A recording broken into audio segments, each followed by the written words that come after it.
Hello, everyone. Welcome. So glad you arrived.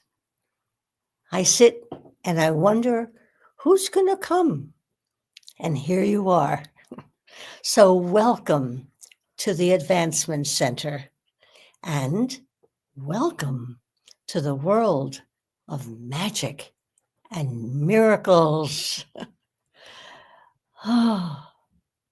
Where all your dreams of love and harmony are real, lived, and celebrated. Nothing makes me happier, as you can tell.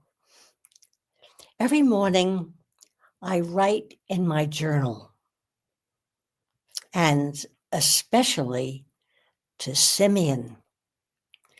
Now, Simeon is my husband Robert's brother, who lives in another realm. Here is our exchange just a few hours ago.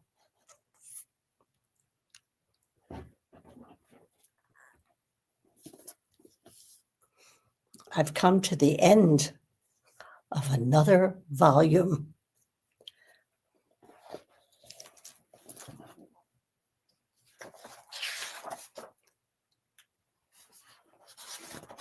Here it is. At 10 after 8 this morning, I wrote, Dearest Simeon, today is the day of my broadcast. I plan to speak of my love for my spirit and following has always brought me to enjoying magic and miracles. Any suggestions? I followed my spirit and found you. Love, Barbara. And as always, he responded immediately. And he wrote, or dictated, I should say, Dearest Barbara, do you remember Robert telling you that you have never been alone? I'm having trouble seeing.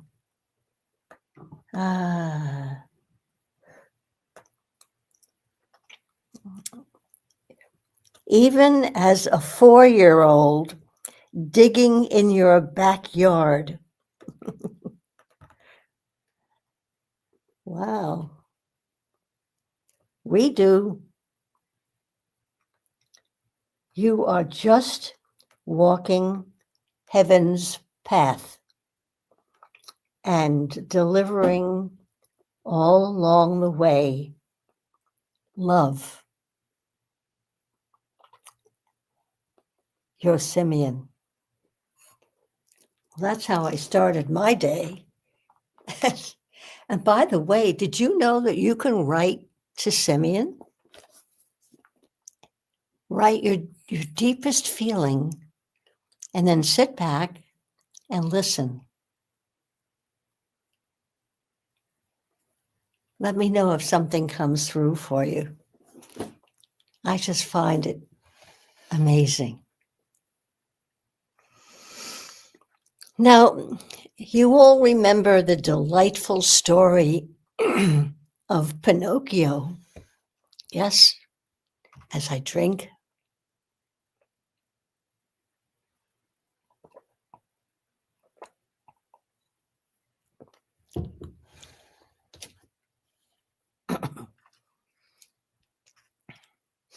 A master carver named Geppetto created a boy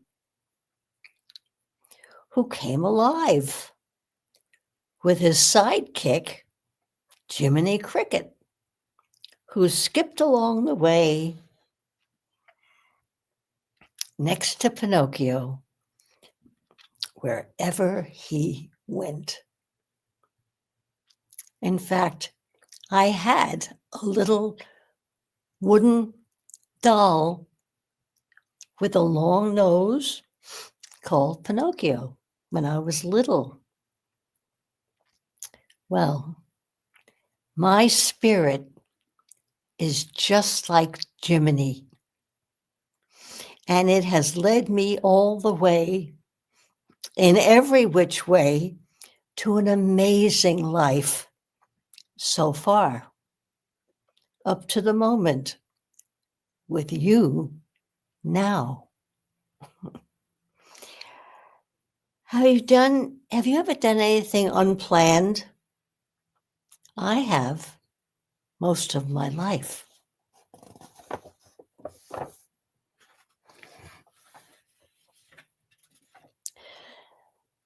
This week, President Trump addressed the UN. And if you saw it, you remember what he said, which tripped the sense of remembrance of a day Spirit led me every minute. And here it is.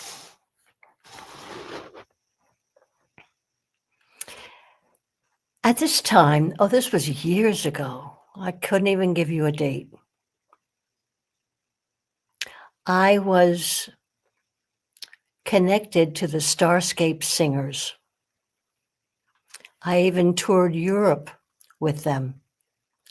And that's a whole other broadcast.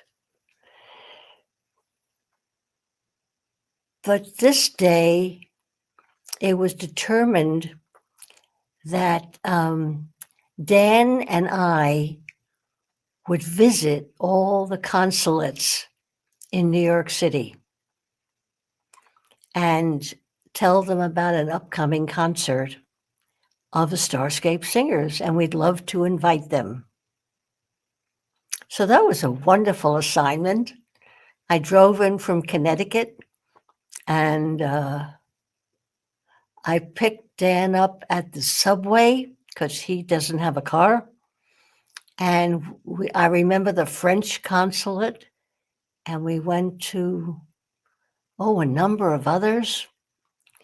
And the last consulate we came to was the Cypriot, the Cyprus Council.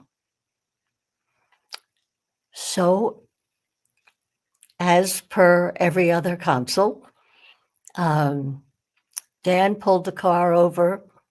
I got out and I said, I'll see you soon.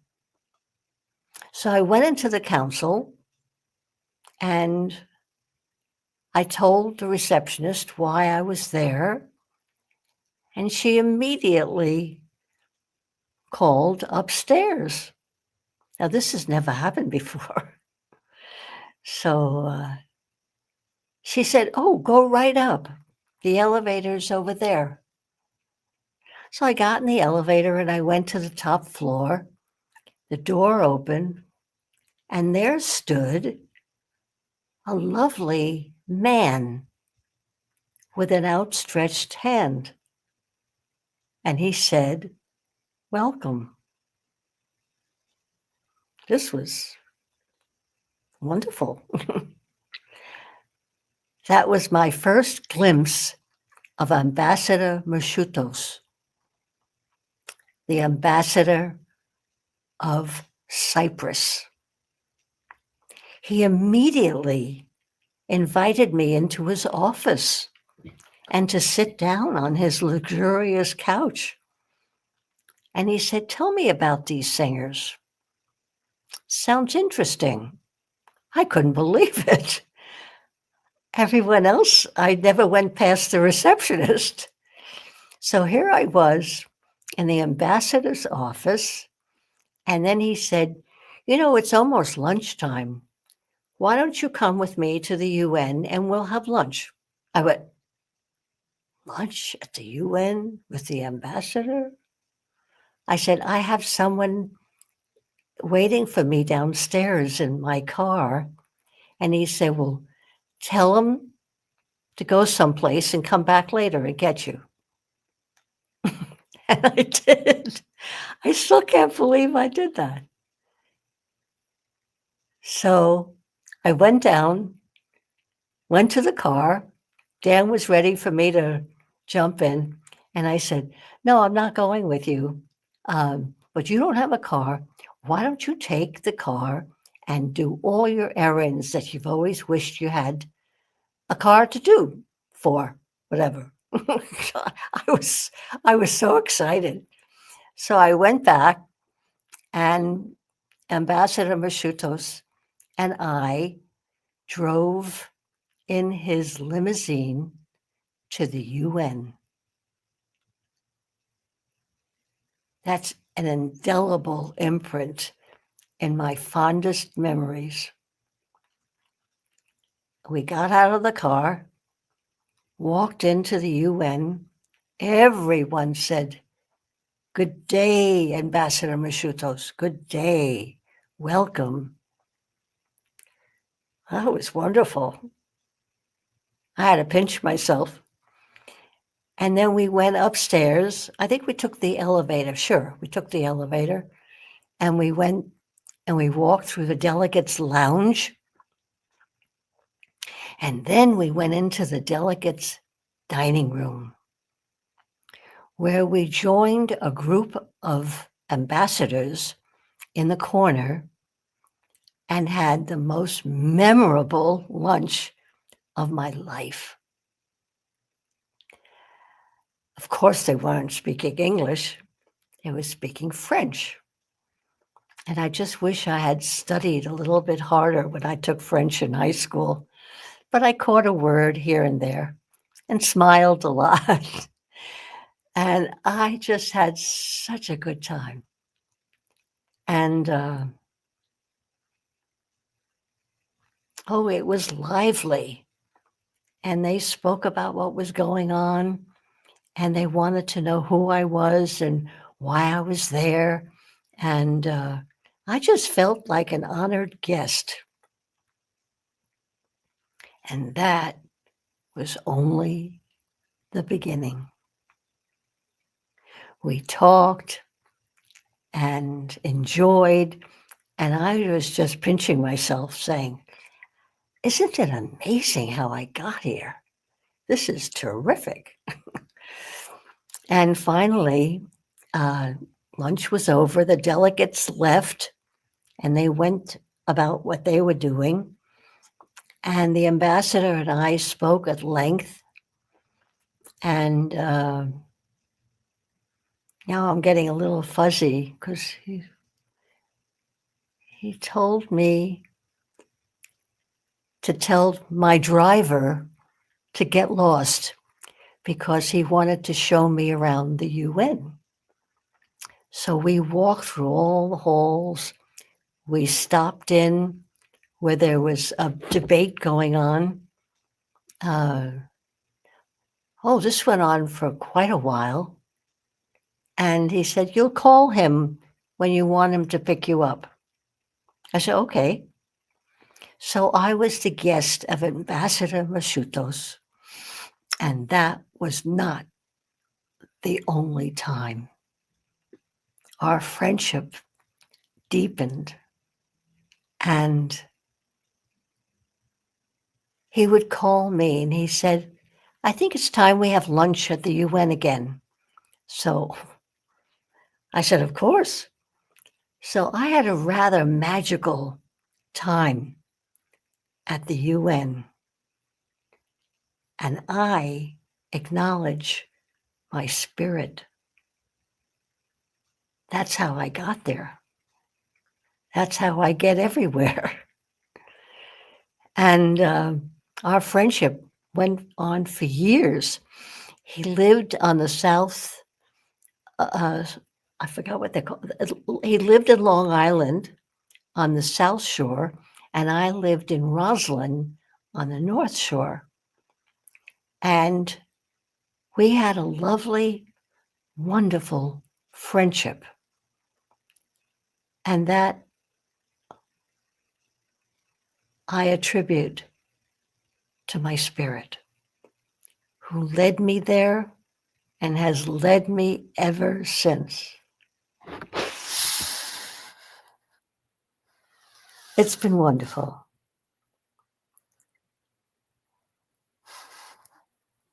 Now, friends call me outlandish, and I see that as heaven itself, because no matter where I am, I always seem to come back with an unbelievable, magical story. So I guess I was living in the world of magic and miracles. And this is the one I'm inviting you to. So, yeah.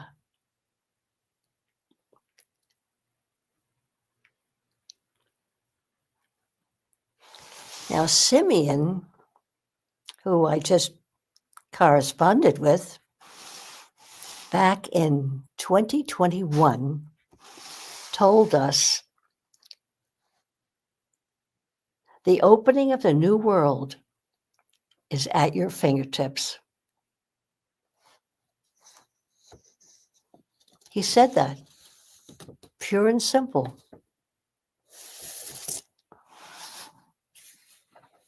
I'll say it again. The opening of a new world is at your fingertips. Isn't that what we've been saying? The world is here. Everything is changing, everything for the better. And he went on to say, the silence is alive with joyous feelings, movement, and exotic feelings for one another and for the future of Earth itself. You're now in the center of all centers, to the finest of all positions in all galaxies. And it seems like one place and many at the same time. As you become familiar, you become more settled, and your vibrations become finer and more precise as you build a permanent feature, one that is part of your world. You have now, right this minute, part of the physical world and part of the unknown, all in one space under your control. With this in place, you can feel the solidarity, the firmness of the energy, which means the energy flow, and the secure feeling that has no name, no description, but one that you can now instill in your physical world. Now, that was an excerpt from Simeon's broadcast, December 4th, 2021. And that's all we're speaking about today in 2025. Spirit inspired me to give voice to Simeon again when he said, "Hello, everyone. This is Simeon coming to you from the outer reaches of the universe, bringing you energies to support your day and to take you further into the world of your Creator. Once we enter the outer reaches of the universe, we see beyond all things to where the basic building blocks of the universe are freely floating and virtually at our fingertips, so that we can build whatever comes to us. without any necessity for method or even understanding. We simply merge ourselves into the mass of availability and start to construct the impossible tasks, the improbable actions, and the magnificent outcomes that we're about to present in the physical world. While we are frolicking in what seems like nothing but excitement, mystery, and anything else you can think of, we simply step forward, elevate ourselves, let the building blocks come together, elevate ourselves again, and continue to follow our spirit into a world of excitement and frivolity that we normally do not experience. I'm checking the clock and deciding you deserve a little bit more. And we can always continue this next week. But this is so wonderful. So now, in the outer reaches of the universe, you can situate yourself on Earth, but still in the outer reaches of the outer but still in the outer reaches or in the outer reaches and still on Earth. And you do not have to combine anything or make anything fit. It's all one. As you step further into the world of your Creator, the possibilities just keep coming. As events occur on Earth, you find you've already prepared yourself. You have already constructed the miracle, and you simply smile at how easy it is and how your logical approach was never required. So, as we skip out a little bit further into the unknown, we become more familiar with something and someone that we feel so familiar with. But it's not singular. It's nothing you can point your finger at. It's nothing you can write home about, but it's everything you can write about for the rest of your living days and the rest of your existence.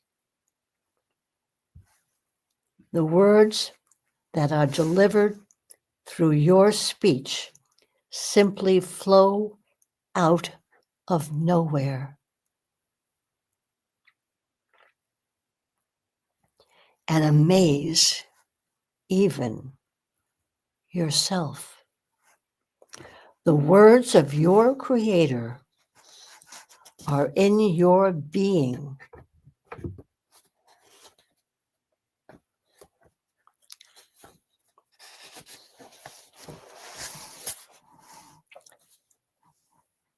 At all times,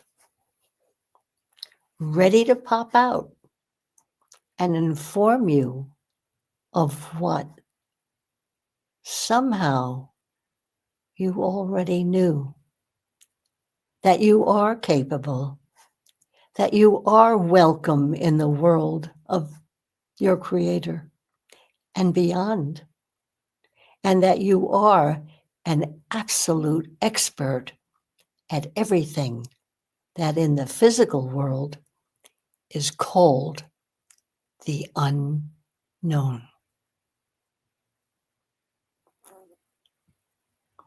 There's more. and it's waiting to delight you the next time we meet.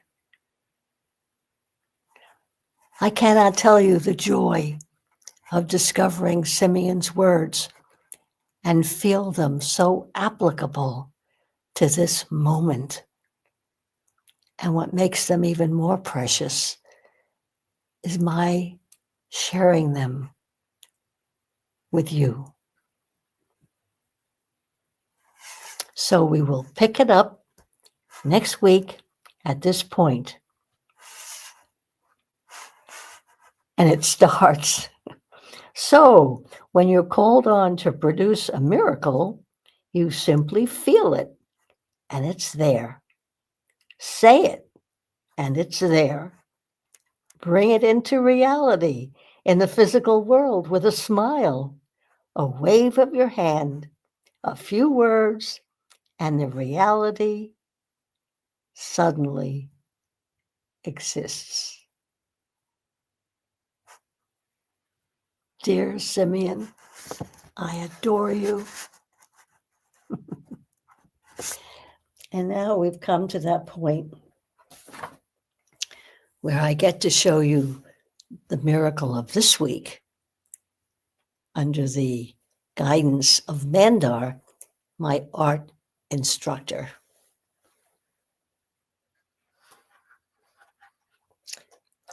And the backstory of this is my son offered a photograph that I fell in love with, and we decided to highlight the special part of it. So here's an invitation. If you have a photograph or a facsimile of something that you love, send it to me and I'll submit it to Mandar, and I'll have the joy of showing you your choice in pastels. This has been such a happy time.